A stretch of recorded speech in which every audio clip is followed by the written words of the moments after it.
Hello friends, हानि study point में आपका बहुत बहुत स्वागत है। फ्रेंड्स, आज की इस क्लास में हम प्रगतिवाद का पार्ट नंबर 2 पढ़ेंगे।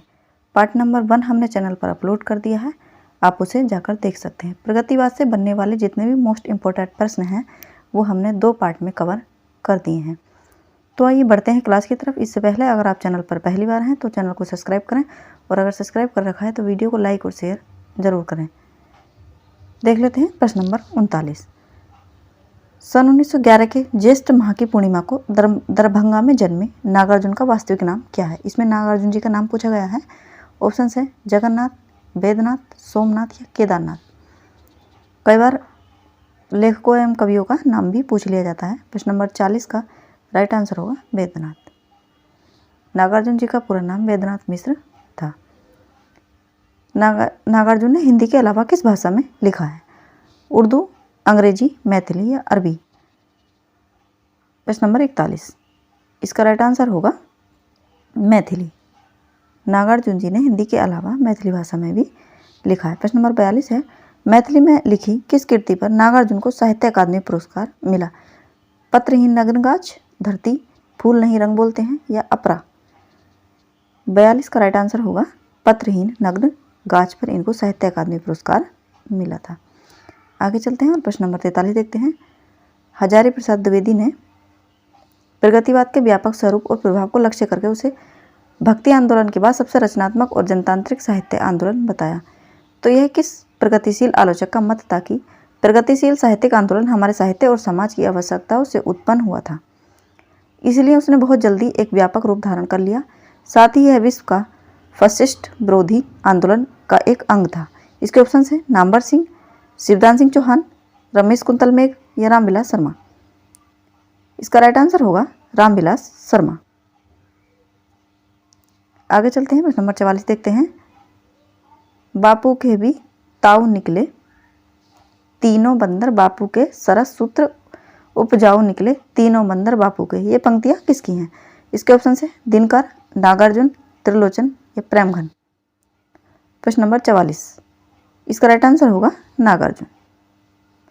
प्रश्न नंबर 45 देखते हैं। 1 अप्रैल 1911 को बांदा में जन्मे किस कवि के यहाँ केन नदी के अनूठे बिंब हैं? केदारनाथ सिंह, पद्माकर, केदारनाथ अग्रवाल या मतीराम।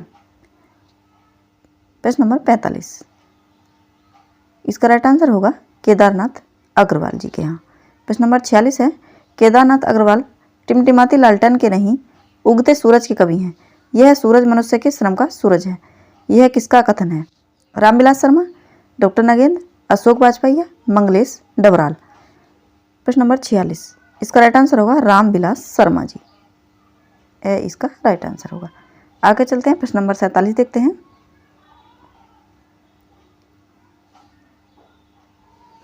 खड़ी हो गई चाप कर कंकालों की हुक, नभ में विपुल विराट सी ये शासन की बंदूक। किसकी प्रसिद्ध पंक्तियां हैं? त्रिलोचन, नागार्जुन, सील या लीलाधर जगुड़ी। 47 का राइट आंसर होगा नागार्जुन। 48 देखते हैं। आत्मविश्वास यह बेकार नहीं जाएगा, जमीन में गड़ी हुई देहों की खाक से, शरीर की मिट्टी से, धूल से खिलेंगे गुलाबी फूल। विशिष्ट लंबी कविताओं के लिए पहचाने गए सार्थक भविष्य की आशाओं को व्यक्त करने वाली ये किस कवि की पंक्तियां हैं? मुक्तिबोध, धूमिल, राजकमल चौधरी या नागार्जुन। 48 का राइट आंसर होगा मुक्तिबोध। आगे चलते हैं, प्रश्न नंबर 49 देखते हैं। जटिल प्रतीकार्थ प्रस्तुत करने वाली ब्रह्म राक्षस किसकी कविता है? मुक्तिबोध, धूमिल, राजकमल चौधरी या नागार्जुन। प्रश्न नंबर 49, इसका राइट आंसर होगा मुक्तिबोध। प्रश्न नंबर 50 है, हिंदी के साथ साथ मैथिली में भी कविता लिखने वाले किस कवि को आधुनिक कबीर कहा जाता है? मुक्तिबोध को, धूमिल, राजकमल चौधरी या नागार्जुन। प्रश्न नंबर 50, इसका राइट आंसर होगा नागार्जुन जी को आधुनिक कबीर कहा जाता है।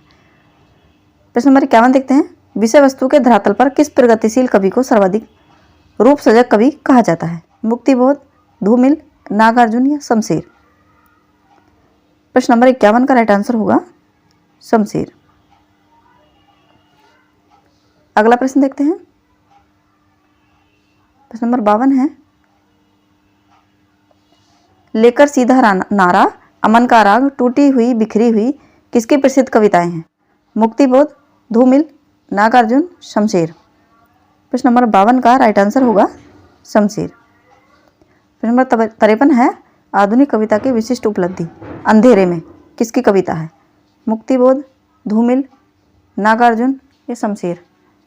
प्रश्न नंबर 53 का राइट आंसर है मुक्तिबोध। प्रश्न नंबर 54 है युग की गंगा, नींद के बादल, फूल नहीं रंग बोलते हैं, हे मेरी तुम किसके महत्वपूर्ण काव्य संग्रह है? मुक्तिबोध, निराला, पंत या केदारनाथ अग्रवाल?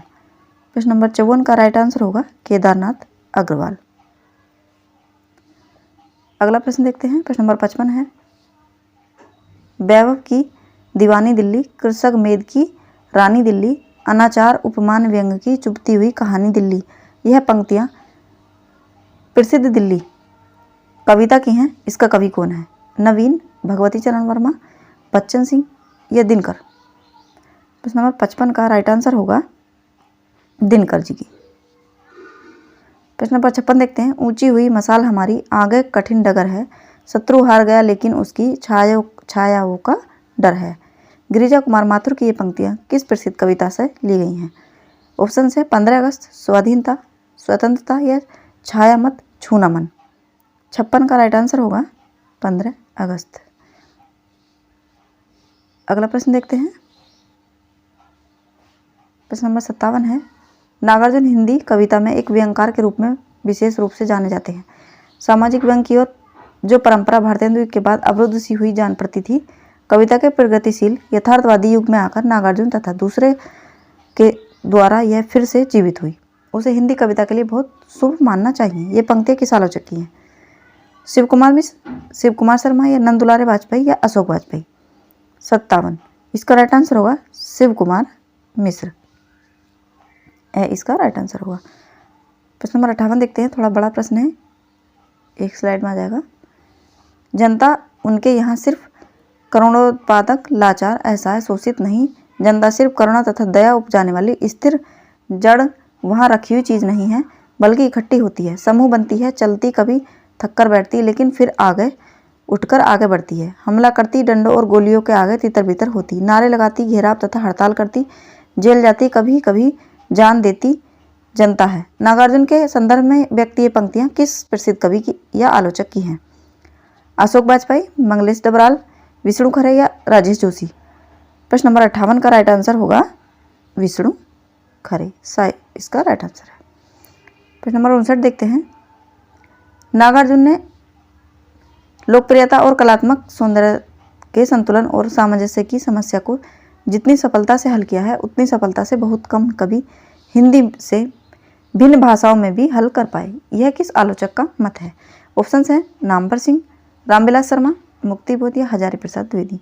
59 का राइट आंसर होगा, प्रश्न नंबर 59 है ना, इसका राइट आंसर होगा फ्रेंड्स रामविलास शर्मा।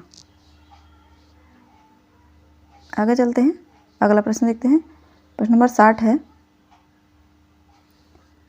जन कवि के रूप में नागार्जुन की सबसे बड़ी उपलब्धि है कविता के कलात्मक सौंदर्य की बलि चढ़ाए बिना कविता को सर्वजन सुलभ बना देना। यह किसका मत है? ऑप्शन है नामवर सिंह, रामविलास शर्मा, डॉक्टर नगेंद्र या धीरेन्द्र वर्मा? 60 का राइट आंसर होगा नामवर सिंह, ये कथन नामवर सिंह का है। 61 देखते हैं। साम्राज्यवाद के पोषक पूंजीपतियों के प्रति क्रोध किस प्रगतिवादी कवि ने व्यक्त किया है? वे व्यापारी, वे जमींदार जो हैं लक्ष्मी के परम भक्त, वे निवट निरामिष, सूदखोर, पीते मनुष्य का उष्ण रक्त? ऑप्शन है निराला, शमशेर, भगवती चरण वर्मा या मुक्तिबोध? 61 का राइट आंसर होगा भगवती चरण वर्मा। अगला प्रश्न देखते हैं। प्रश्न नंबर 62 है पंत, निराला, दिनकर, नरेंद्र शर्मा, शिवमंगल सिंह सुमन, रांगे राघव, नागार्जुन, केदारनाथ अग्रवाल, त्रिलोचन, सील, शमशेर और डॉक्टर रामविलास शर्मा इत्यादि कवियों ने किस काव्यधारा को समृद्ध किया है? छायावाद, प्रगतिवाद, प्रयोगवाद या उत्तर छायावाद? प्रश्न नंबर 62, इसका राइट आंसर होगा प्रगतिवाद। 63 देखते हैं। उनकी कविताओं के केंद्र में प्रगतिशील विचार हैं भिक्षुक, विधवा, जागो एक बार, बादल राग, कुकुरमुत्ता, अड़िमा, बेला, नए पत्ते आदि कविताएं इसके बाद खालिस्तान है कि प्रगतिशील विचारधारा को प्रस्तुत करती हैं। प्रश्न नंबर 63 का राइट आंसर होगा निराला। ये सारी जो कविता दे रखी हैं इसमें ये रचनाएं सब निराला जी की हैं। आगे चलते हैं और प्रश्न नंबर 64 देखते हैं। उनकी कविताओं में सामाजिक चेतना का यथार्थ वर्णन हुआ है। सर्वहारा वर्ग की पीड़ा और समस्याओं का चित्रण करने वाले खालिस्तान की कविता में संघर्ष चेतना प्रबल है। युगधारा, सतरंगी पंखों वाली, प्यासी पतराई आंखें आदि उनके प्रसिद्ध प्रगतिशील भावबोध के कविता संग्रह हैं। इसके ऑप्शन है नागार्जुन, शमशेर, केदारनाथ अग्रवाल या रंगे राघव। 64, इसका राइट आंसर होगा नागार्जुन। ये रचनाएं भी नागार्जुन जी की हैं। प्रश्न नंबर 65 है, किसकी कविता में जन जीवन के प्रति गहरी आस्था व्यक्त होती है? उन्होंने किसान और मजदूर की संघर्ष गाथा का यथार्थ चित्रण किया है। युग की गंगा, नींद के बादल, फूल नहीं रंग बोलते हैं, आग का आईना, समय समय पर आदि इनके प्रसिद्ध कविता संग्रह हैं। ऑप्शन है केदारनाथ अग्रवाल, केदारनाथ सिंह, शमशेर या सुमन। प्रश्न नंबर 65, इसका राइट आंसर होगा केदारनाथ अग्रवाल जी। ये जो रचनाएं हैं युग की गंगा और नींद के बादल, ये भी सब केदारनाथ अग्रवाल जी की ही रचनाएं हैं। आगे चलते हैं और प्रश्न नंबर 66 देखते हैं। किसकी कविता में मार्क्सवादी दृष्टि का क्लासिक रूप मिलता है? उन्होंने अपने खंड काव्य अजय खंडहर में रूसी क्रांति की याद दिलाकर सामूहिक जागृति को प्रेरणा दी। कवि का विश्वास है कि मजदूर वर्ग का संतोष एक दिन पूंजीपति व्यवस्था को मजबूत महलों से को गिरा देगा। मेधावी, पांचाली, रूपछाया आदि उनके कविता संग्रह हैं। उनकी भाषा शैली बोधगम्य एवं स्वाभाविक है। ऑप्शन है रांगे राघव, केदारनाथ अग्रवाल, शमशेर सिंह या केदारनाथ अग्रवाल। प्रश्न नंबर 66 का राइट आंसर होगा रांगे राघव। आगे चलते हैं, प्रश्न नंबर 67 देखते हैं। किसका क्लासिक रुझान के प्रगतिवादी कवि हैं? इनके काव्य में मार्क्सवादी चिंतन की प्रधानता मिलती है। उन्होंने अपनी कविता में सामाजिक विषमता का चित्रण करते हुए पूंजीवादियों का विरोध किया है। हिंडोल, जीवन के गान, विश्वास बढ़ता गया, पर आंखें नहीं भरी आदि उनके प्रसिद्ध कविता संग्रह हैं। ये किसके बारे में पूछा गया है? इसके ऑप्शन है शिवमंगल सिंह सुमन, मुक्तिबोध, शमशेर या नागार्जुन। प्रश्न नंबर 67, इसका राइट आंसर होगा शिवमंगल सिंह सुमन जी के बारे में ये पूछा गया है। प्रश्न नंबर 68 है, बोलो बच्चों आओ मिलकर फिर यह गाना गाओ, दुनिया भर के मजलूमों अब आज एक हो जाओ, हम मेहनत कस हमें कौन सी ताकत रोक सकेगी, अच्छा हुआ ढहे सब खंडहर दुनिया नहीं बसेगी। इन पंक्तियों में क्रांति अर्थात आमूल चूल बदलाव की बात कौन कवि कह रहा है? शिवमंगल सिंह सुमन, अंचल, नवीन या निराला। प्रश्न नंबर 68, इसका राइट आंसर होगा शिवमंगल सिंह सुमन। प्रश्न नंबर 69 है, ताजमहल को एक नई दृष्टि से कौन कवि देख रहा है? आत्मा का अपमान, प्रेत और छाया से रति, प्रेम अर्चना यही, करें हम मरण को वर्ण स्थापित कर कंकाल भरे जीवन का प्रांगण। इसके ऑप्शन से निराला, पंत, त्रिलोचन या नागार्जुन। प्रश्न नंबर 69, इसका राइट आंसर होगा पंत। आगे चलते हैं, प्रश्न नंबर 70 देखते हैं। खुल गए छंद के बंद, प्रास के रजत पास, किस कवि का कथन है? पंत, निराला, नरेंद्र शर्मा या मुक्तिबोध। प्रश्न नंबर 70, इसका राइट आंसर होगा पंत। प्रश्न नंबर 71 देखते हैं। धन्य मार्क्स चिर तमाछन पृथ्वी के उदय शिखर तुम, पर तुम त्रिनेत्र के ज्ञान चक्षु से प्रकट हुए प्रलंकर। मार्क्स को प्रलंकर शिव का तीसरा नेत्र और साम्यवादी समाज एवं मनुष्यता का उद्धार करने वाला है। यह भाव किस कवि ने इन पंक्तियों में व्यक्त किया है? पंत ने, निराला जी ने, महादेव वर्मा ने या मुक्तिबोध ने। प्रश्न नंबर 71 का राइट आंसर होगा सुमित्रानंदन पंत जी ने। प्रश्न नंबर 72 देखते हैं। क्रांति का परिणाम अर्थात शोषण मुक्त समाज कैसा होगा, इस तरफ इशारा कौन कवि कर रहा है? अमीरों की है हवेली जहां, गरीबों की होगी पाठशाला वहां। प्रश्न नंबर 72 का राइट आंसर होगा निराला जी। आगे चलते हैं और प्रश्न नंबर 73 देखते हैं। गरीबी और भुखमरी के शब्दों का अनुभव किस कवि ने बनाया है? पेट पीठ मिलकर दोनों एक, पेट पीठ मिलकर दोनों है एक, चल रहा लकुटिया टेक, मुट्ठी भर दाने को भूख मिटाने को, मुंह फटी पुरानी झोली के को फैलाता। पंत, महादेवी, निराला, अंचल। ये कविता किस कवि की है, ये पूछा है इसमें प्रश्न नंबर 73 में। तो ये निराला जी की है, भिक्षुक कविता से लिया गया है ये। प्रश्न नंबर 74 है, लाल रूस का गुणगान कौन कवि कर रहा है। लाल रूस है ढाल साथियों, सब मजदूर किसानों की, वहाँ राज है पंचायत का, वहाँ नहीं है बेकारी। इसके ऑप्शन है पंत, मुक्तिबोध, नरेंद्र शर्मा या निराला। प्रश्न नंबर 74 का राइट आंसर होगा नरेंद्र शर्मा। आगे चलते हैं, प्रश्न नंबर 75 देखते हैं। सरकारी संत कहे जाने वाले विनोबा भावे के भूदान आंदोलन का विरोध कौन कवि कर रहा है। आठों पहर यहाँ बेदखली, कुर्की सांझ परात, हम क्या जाने संत तुम्हारे भूमि दान की बात। नागार्जुन, त्रिलोचन, मुक्तिबोध या निराला। प्रश्न नंबर 75, इसका राइट आंसर होगा नागार्जुन जी। प्रश्न नंबर 76 है, गांव देहात के जीवन जगत की अभावग्रस्त सच्चाई का मार्मिक बिंब किस कवि ने उभारा है जिनके पास एक धोती वही दरी उनकी चादर, जिससे वह लाज संभाल सदा निकला करती घर से बाहर। मुक्तिबोध, सोहनलाल द्विवेदी, निराला या पंत।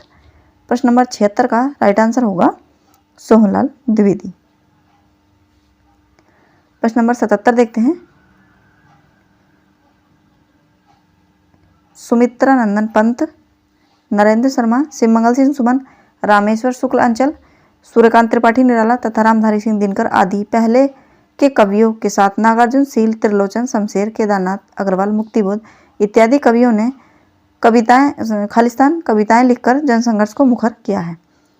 कैसी कविताएं लिखकर, भक्तिवादी, प्रयोगवादी, रीतिवादी या प्रगतिवादी। प्रश्न नंबर 77 का राइट आंसर होगा प्रगतिवादी। आगे चलते हैं, प्रश्न नंबर 78 देखते हैं। छायावादी सुकुमारता छोड़कर पुरातन को नष्ट भ्रष्ट करने के लिए कोकिल से पाव कराग गाने का आह्वान कौन कवि कर रहा है। गा कोकिल बरसा पावक कण, नष्ट भ्रष्ट हो जीर्ण पुरातन, ध्वंस भ्रंश जग के जड़ बंधन, हो पल्लवित नवल मानव मन। रामकुमार वर्मा, पंत, शमशेर या निराला। प्रश्न नंबर 78, इसका राइट आंसर होगा सुमित्रानंदन पंत। प्रश्न नंबर 79 देखते हैं। स्वर्ग और नरक की आस्थावादी धारणा के विरुद्ध यह निष्पत्ति किस कवि की है। हे यही स्वर्ग अपवर्ग नरक, भूतल में कुछ धरा नहीं, अन्यत्र किसी भी स्थल में। इसके ऑप्शन है पंत, निराला, अंचल या सोहनलाल द्विवेदी। प्रश्न नंबर 79 का राइट आंसर होगा सोहनलाल द्विवेदी। आगे चलते हैं और प्रश्न नंबर 80 देख लेते हैं। किस प्रगतिशील कवि ने गुल मेहंदी में संकलित एक कविता में समाज का यथार्थ चित्रण किया है। पूंजीपति अपने बेटे को बेहद काला दिल देता है, रोकड़ खाते सब देता है, गर्दन काट कलम देता है, श्रमजीवी अपने बेटे को परोपकारी दिल देता है, श्रमजीवी अपने बेटे को टूटी कुटिया टूटी खटिया लोहे का तसला देता है। ये किस कवि की पंक्तियां हैं। मुक्तिबोध, शील, केदारनाथ अग्रवाल या नागार्जुन। प्रश्न नंबर 80 का राइट आंसर होगा ये केदारनाथ अग्रवाल जी की पंक्तियां हैं। प्रश्न नंबर 81 देखते हैं। निम्न पंक्तियों में किस कवि ने अपने जीवन के प्रति आस्था प्रकट की है। पेड़ नहीं पृथ्वी के वंशज हैं, फूल लिए फल लिए मानव के अग्रज हैं। इसके ऑप्शन हैं केदारनाथ अग्रवाल, केदारनाथ सिंह, मुक्तिबोध या सर्वेश्वर। प्रश्न नंबर 81 का राइट आंसर होगा केदारनाथ अग्रवाल जी। तो फ्रेंड्स, ये थे हमारे 81 प्रश्न। प्रगतिवाद से बनने वाले जितने भी मोस्ट इम्पोर्टेंट प्रश्न थे हमने 2 टॉपिक में कवर कर दिए हैं। तो फ्रेंड्स, आपको हमारी क्लास कैसी लगी कमेंट में ज़रूर बताएं। मिलते हैं अगली क्लास में किसी नेक्स्ट टॉपिक के साथ। तब तक के लिए धन्यवाद।